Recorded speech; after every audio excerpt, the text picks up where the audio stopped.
சீர்திருத்தலின் நாயகன், சீர்திருத்தலின் துவக்கமாய் இருக்கின்ற நம்முடைய ஆண்டவராகிய இயேசு கிறிஸ்துவுக்குள் மிகவும் அதிகமாய் நேசிக்கப்படுகின்றவர்களே, உங்கள் யாவரையும் இறைமைந்தன் இயேசுவின் திருப்பெயரிலே இந்த மகிழ்ச்சியும் ஆசீர்வாதமும் நிறைந்த காலை வேளையிலே, குறிப்பாக புதிய மாதமாக இந்த அக்டோபர் மாதத்தில் 2ஆம் நாளிலே உங்களை சந்திப்பதில் மிகுந்த மகிழ்ச்சி அடைகிறோம். வேர்ட் ஆஃப் காட் மினிஸ்ட்ரி சார்பாக இந்த புதிய மாதத்திற்கான அன்பின் வாழ்த்துக்களையும் ஸ்தோத்திரங்களையும் தெரிவித்துக் கொள்கின்றோம்.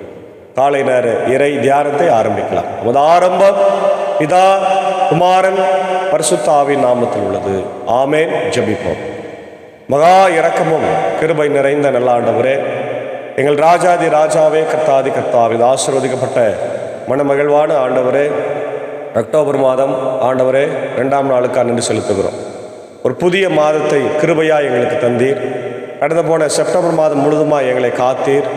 எத்தனையோ ஆபத்து, விபத்து, நாசம், மோசம், வியாதி, பலவீனம், துன்பம், கைவிடப்படுதல் எல்லாமே இருந்தது. அநேக மக்களும் மரித்து போனார்கள் ஆண்டவரே. ஆனாலும் நீர் எங்களை ஜீவனோடு காத்திருக்கிறீர். எங்கள் பாவங்களை, அக்கிரமங்களை ஒரு விசை கூட மன்னித்திருக்கிறேன். நாங்கள் திரும்பவும் பாவத்திற்கு ஆண்டவரே போகாமல் பாவத்திற்கு செத்து நீதிக்கு பிழைத்து வாழ கிருபைத்தார். இந்த காலை நேர இறை தியானத்தை ஆசீர்வதி அடியாரை மறைத்து நீர் பேசு ராஜா. இந்த நாளின் நிறை செய்தி, பாடல் வேலை, ஜெப வேலையை கர்த்தர் ஆசீர்வதி கேட்டு பயன்பெறுகிற எல்லா மக்களும் இந்த இறை ஆசிரியர்களை தார். இயேசுவின் முன் ஜெபிக்கிறோம் நல்ல பிதாவே, ஆமென். காலை வேளையிலே நாம் கடவுளை துதிக்கும்படியாக 400வது பாடலாகிய என்னாலுமே துதிப்பாய் என் ஆத்துமாவே என்னாலுமே துதிப்பாய் என்ற பாடலை நாம் பாடி கடவுளை மகிமைப்படுத்துவோம். முதல் 2 சரணங்கள்.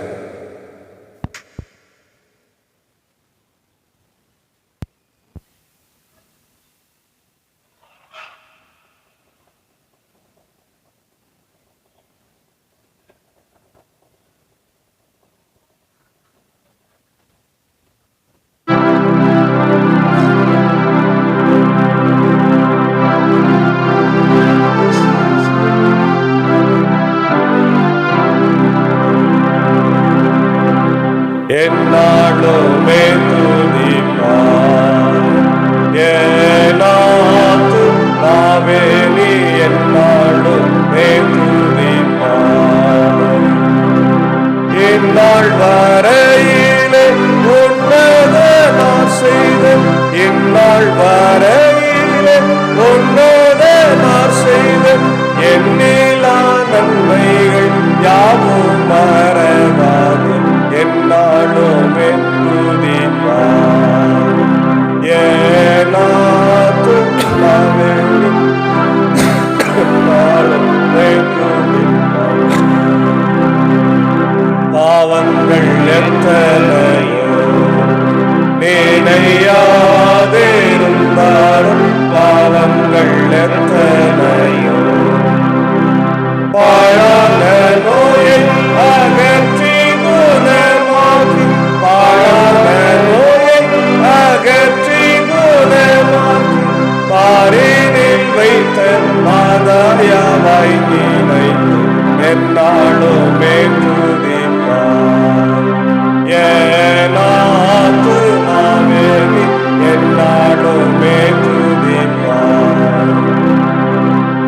எத்தனையோ கிருபை என் உயிர்க்கு செய்தாரே, எத்தனையோ கிருபை நீ தன்னை மூடி சூட்டினது மன்றி, நீ தன்னை மூடி சூட்டினது மன்றி செத்திடாத அடி ஜீவனை மீட்டவா என்னாலுமே துதிப்பாய் என் ஆத்துமாவே நீ என்னாலுமே துதிப்பாய்.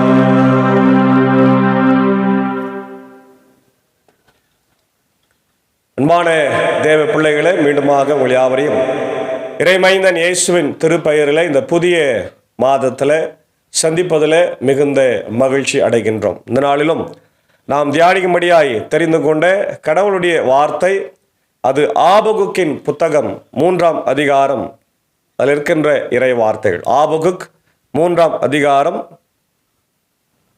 அதில் இருக்கின்ற இறை வார்த்தைகள். இறைவாக்கினர் ஆபகுக்கின் மன்றாட்டு. இறைவாக்கினர் ஆபகுக்கு சிகாயோன் பணிகளில் பாடிய மன்றாட்டு. ஆண்டவரே, உம்மை பற்றி கேள்வி உற்றேன். ஆண்டவரே, உம் செயலை கண்டு அச்சமடைகிறேன். எங்கள் வாழ்நாள் காலத்திலேயே அதை மீண்டும் செய்யும். காலப்போக்கில் அதை அனைவரும் அறியும்படி செய்யும். சினமுற்றும் போதும் உமது இரக்கத்தை நினைவு கூரும். தேமானிலிருந்து இறைவன் வருகின்றார். பாரான் மலையிலிருந்து புனிதர் வருகிறார். அவரது மாட்சி விண்ணுலகை மூடியிருக்கிறது. அவரது புகழால் மண்ணுலகம் நிறைந்திருக்கின்றது. அவரது பேரொளி கதிரவன் ஒளி போல் இருக்கின்றது. அவர் கையினின்று ஒளிக்கதிர்கள் புறப்படுகின்றன. அங்கேதான் அவரது வல்லமை மறைந்திருக்கிறது. அவருக்கு முன்பாக பெருவாரி நோய் செல்கின்றது. அவருடைய அடிச்சுவடுகளை தொடர்ந்து கொள்ளை நோய் புறப்படுகின்றது. அவர் நின்றால் நிலம் அதிர்கின்றது.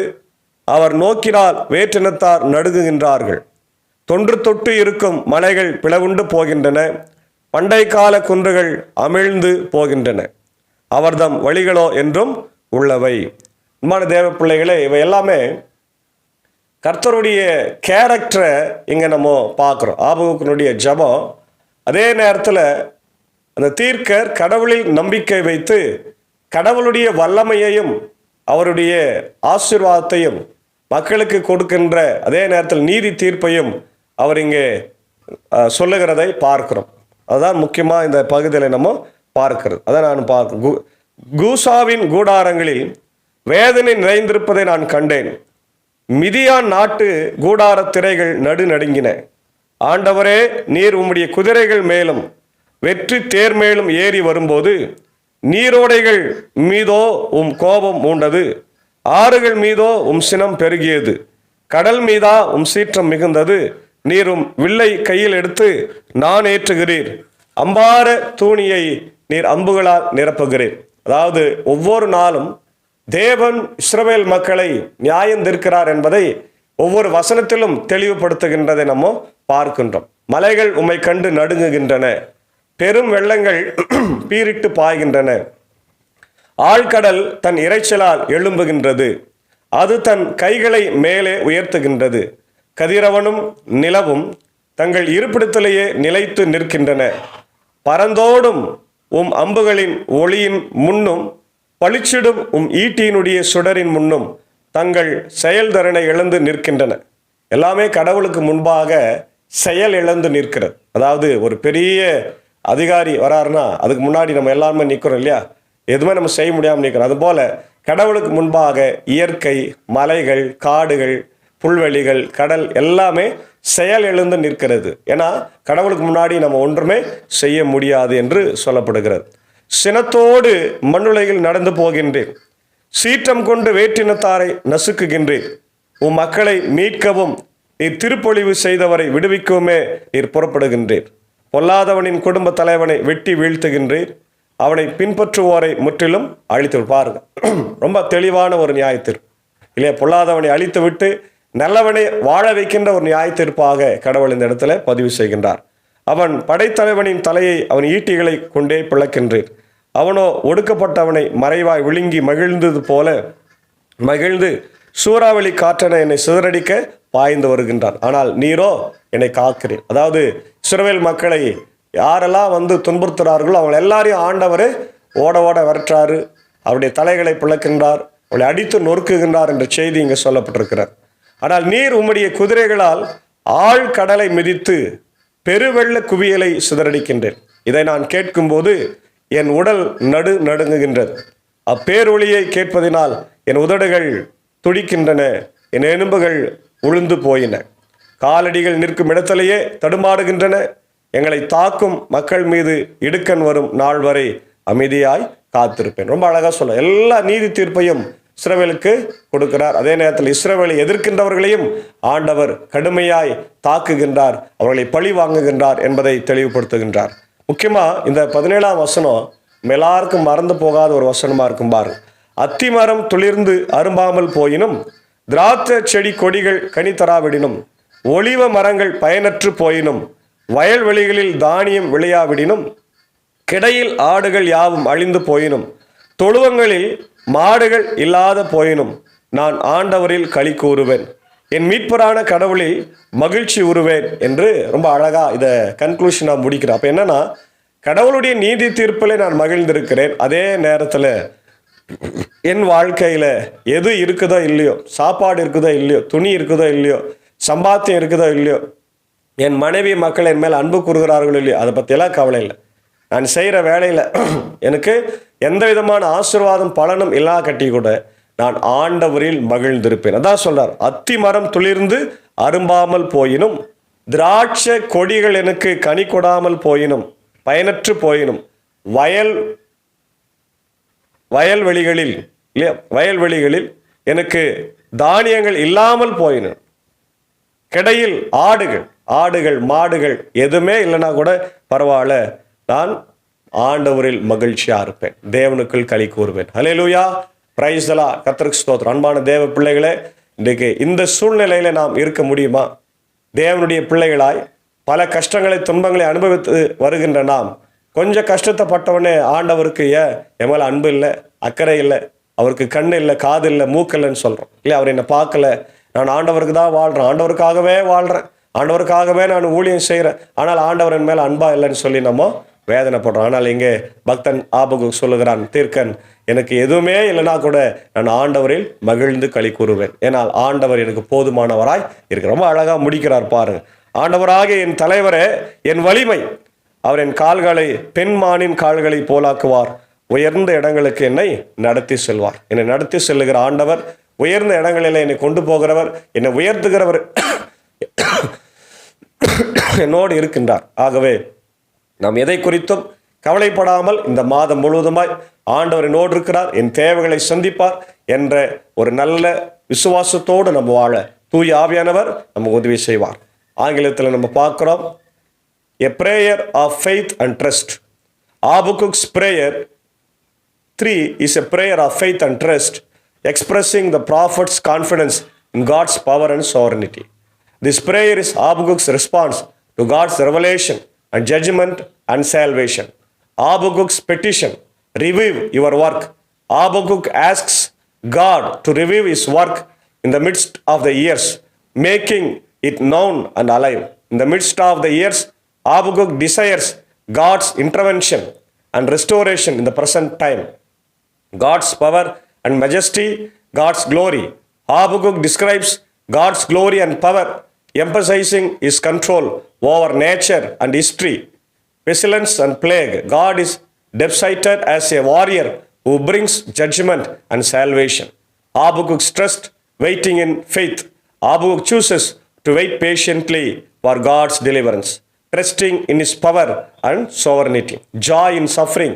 Despite difficult circumstances, Habakkuk declares his joy and trust in God. Trusting God's sovereignty, the role of prayer, God's power is very important. சில கிராஸ் ரெஃபரன்சஸ் நம்ம பார்க்கும்போது சங்கீதம் 85:6, சங்கீதம் 90:14, எசேக்கியேல் 36:23, உபாகம் 33:2, சங்கீதம் 18:7-15, சங்கீதம் 77:16-20, சங்கீதம் 13:5-6, சங்கீதம் 27:14, ரோமர் 5:3-6, சங்கீதம் 4:7, பிலிப்பியர் 4:11-12, யாக்கோபு 1:2-4. ஏன்னா ஆண்டவர் கொடுக்கிற அற்புதமான ஒரு வார்த்தைகள். அத்திமரம் துளிர் விடாமல் போனாலும், திராட்சை செடி பலன் கொடாமல் போனாலும், வயல்வெளிகளில் தானியங்கள் விளையாமல் போனாலும், கிடையில் ஆடுகளும் மாடுகளும் இல்லாமல் போனாலும், என் தேவனுக்குள் களி கூறுவேன், ஆண்டவருக்குள் என்றென்று மகிழ்ச்சியா இருப்பேன். இதுதான் பவுலடிகளார் பிற்காலத்தில்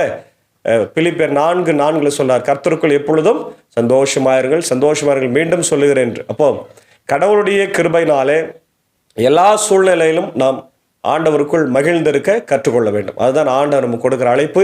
இந்த மாதம் முழுவதும் நாம் ஆண்டவருக்குள் மகிழ்ந்திருந்து ஆண்டவருடைய ஆசீர்வாதங்களை பெற்றுக்கொள்ளணும். இந்த மாதம் நமக்கு ஒரு சிறப்பான மாதம்.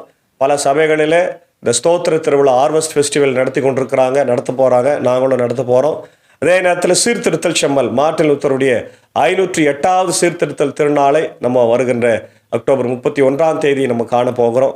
தொடர்ந்து நிகழ்ச்சிகள் நமக்கு இருக்கிறது. ஆகவே இந்த காலை நேரத்தில் இந்த இறை வார்த்தைகள் வழியாக கடவுள் உங்களுக்கு ஆசீர்வாதத்தை நல்கி நம் அனைவரையும் ஆசீர்வதிப்பாராக.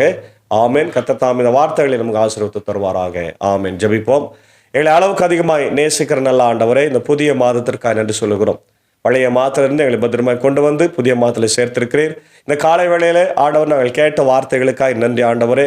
எத்தனையோ பேருக்கு இல்லாத பாக்கியத்தை எங்களை தந்திருக்கிறீர். நிறைய கஷ்டங்கள் துன்பங்கள் இருந்தாலும் கூட எங்களை உங்களுடைய வார்த்தையில நடத்தி வருகிறீர் ஆண்டவரே. இதோ ஆபகுக் தீர்க்க சொன்னதை போல நிறைய கஷ்ட துன்பம் இருந்தால் கூட உமக்குள்ளாய் நாங்கள் மகிழ்ச்சியோடு வாழ கிருபை தாருங்க. மாதம் முழுதும் எங்களை காத்தருளும்.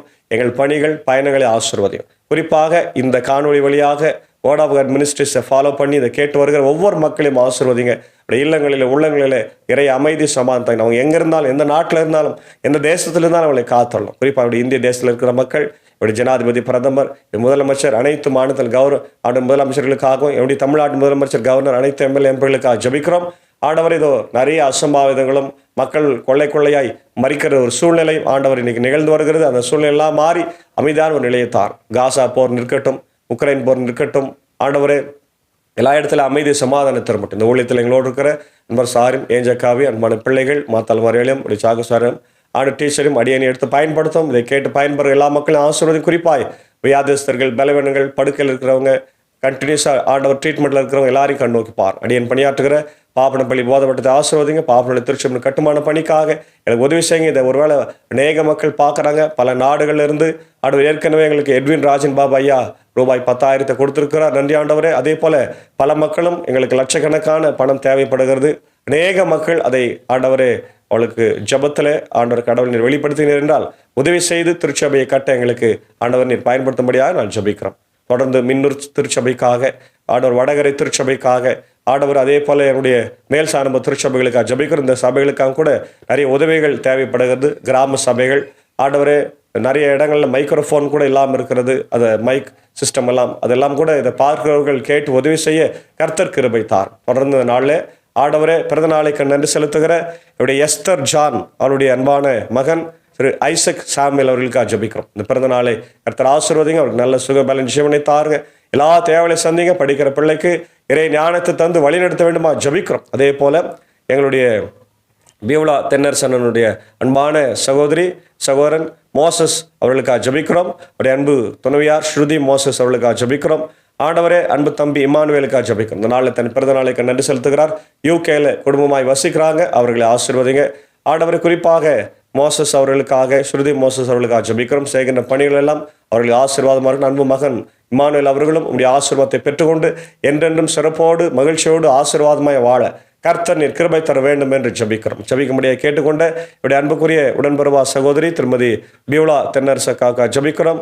ஆண்டவரே ஜெனிக்காக, ஆண்டவர் எமிக்காக ஜபிக்கிறோம். பிள்ளைகளை கர்த்தர் ஆசீர்வதிங்க, வழி நடத்துங்க, தேவையெல்லாம் சந்திங்க ராஜா. தொடர்ந்து இந்த நாள் முழுவதும் இப்படிய பணிகளை பயணங்களை கர்த்தர் ஆசீர்வாதம். இந்த விடுமுறை நாட்களில் இப்படிய ஊழியங்களை கர்த்தர் ஆசீர்வதிக்கணுமா ஜபிக்கிறோம். துதி கன மகிமை உமக்கே செலுத்துகிறோம். இறை மைந்தன் இயேசுவின் மூலம் ஜபிக்கிறோம் நல்ல பிதாவே, ஆமேன். எல்லா வல்ல தந்தை, மகன், தூயாவின் ஆசைகள் இந்த நாளிலே நம்முடையோடு கூட இருப்பதாக. ஆமேன். God bless you.